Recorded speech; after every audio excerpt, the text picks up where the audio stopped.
বাইকৰ আৰোহীক two হুইলাৰক except helmet আন কোনো কথাত ফাইন কৰিব নোৱাৰিব। অকল হেলমেট নিপিন্ধিলে ফাইন হ'ব, বাকি আৰু কাগজ নাই পত্ৰ নাই এইবিলাকত যিটো ফাইন কৰে সেই ফাইনটো আৰু এতিয়াৰ পৰা নকৰিব। যদি কাৰোবাৰ কাগজ নাই তেতিয়া তেওঁলোকক নোটিছ দিব, তেওঁলোকে কাগজ ঠিক কৰিব, কিন্তু ফাইন নলয় গভৰ্ণমেণ্টে। তাৰ এটা SOP ট্ৰান্সপোৰ্ট ডিপাৰ্টমেণ্টে ৰিলিজ কৰিব। দ্বিতীয়তে অটো ৰিক্সা ৰিক্সা যিকোনো তিনি হুইলাৰ তিনিচুকীয়া যুক্ত গাড়ীক 4 বাৰকৈ তেওঁলোকে ৰিপিটেড অপৰাধ নকৰালৈকে তেওঁলোকৰ পৰা কোনো ফাইন নোলোৱাৰ সিদ্ধান্ত লৈছে। মানে এজন অটো ৰিক্সা বা এটা ই ৰিক্সা বা এজন ৰিক্সা চালকে 4টা ফাইন কৰাৰ পিছতহে 5 নম্বৰ বাৰতহে তেওঁলোকৰ পৰা ফাইন দিব পাৰিব। 4 বাৰ আমি তেওঁলোকক ৱাৰ্ণিং দিম, 4 বাৰ ৱাৰ্ণিং দিয়াৰ পিছতো যদি তেওঁলোকৰ ভুলটো তেওঁলোকে কৰিয়ে থাকে তেতিয়াহ'লে 5 নম্বৰ বাৰতহে তেওঁলোকৰ পৰা ফাইন লোৱা যাব।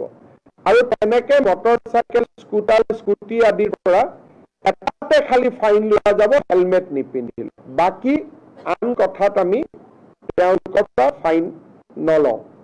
ইয়াৰ ওপৰত ট্ৰান্সপোৰ্ট ডিপাৰ্টমেণ্টক নিৰ্দেশ দিয়া হৈছে যে আপোনালোকে এটা SOP বনাই অহা 15 দিনৰ ভিতৰত আপোনালোকে প্ৰকাশ কৰক, যাতে অটো ৰিক্সা ৰিক্সা ই ৰিক্সা এওঁলোকে যাতে ফাইন আদিৰ পৰা ৰক্ষা কৰিব খোজে। আমি এনে হিচাপ কৰি চাইছিলোঁ যে ইয়াত ফাইনৰ নামত চৰকাৰে যোৱা গোটেই 3 বছৰত 6-7 কোটি টকাও পোৱা নাই। গতিকে 6-7 কোটি টকাৰ কাৰণে আমি মানুহক হুলস্থুল কৰি থকাৰ কোনো অৰ্থ নাই। কিন্তু তেওঁলোকে যদি ভুল কৰি থাকে তেওঁলোকৰ আমি বেলেগ ধৰণৰ আন ব্যৱস্থা ল'ব পাৰিম। টকা লোৱাৰ পৰিৱৰ্তে আন যি এক্টত আছে আন আমি আইনী ব্যৱস্থা ল'ব পাৰিম, কিন্তু ফাইনটো নোলোৱাকৈ বেলেগ ব্যৱস্থাবিলাক আমি ল'ম, ফাইনটোলৈকে আমি নাযাওঁ। বাইকৰ আৰোহীক টু হুইলাৰক এক্সেপ্ট হেলমেট আন কোনো কথাত ফাইন কৰিব নোৱাৰিব। অকল হেলমেট নিপিন্ধিলে ফাইন হ'ব, বাকি আৰু কাগজ নাই পত্ৰ নাই এইবিলাকত যিটো ফাইন কৰে সেই ফাইনটো আৰু এতিয়াৰ পৰা নকৰিব। যদি কাৰোবাৰ কাগজ নাই তেতিয়া তেওঁলোকক নোটিছ দিব, তেওঁলোকে কাগজ ঠিক কৰিব, কিন্তু ফাইন নলয় গভৰ্ণমেণ্টে। তাৰ এটা SOP ট্ৰান্সপোৰ্ট ডিপাৰ্টমেণ্টে ৰিলিজ কৰিব। দ্বিতীয়তে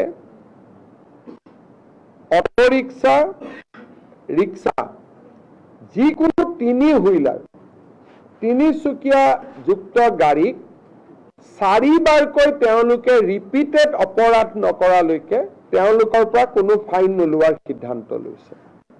মানে এজন অটো ৰিক্সা বা এটা ই ৰিক্সা বা এজন ৰিক্সা চালকে 4টা ফাইন কৰাৰ পিছতহে 5 নম্বৰ বাৰতহে তেওঁলোকৰ পৰা ফাইন দিব পাৰিব।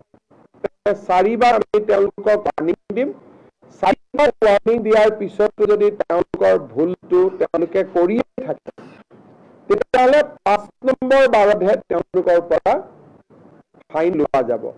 আৰু তেনেকে মটৰ চাইকেল স্কুটাৰ স্কুটি আদিৰ পৰা এটাতে খালি ফাইন লোৱা যাব হেলমেট নিপিন্ধিলে, বাকি আন কথাত আমি তেওঁলোকৰ পৰা ফাইন নলওঁ।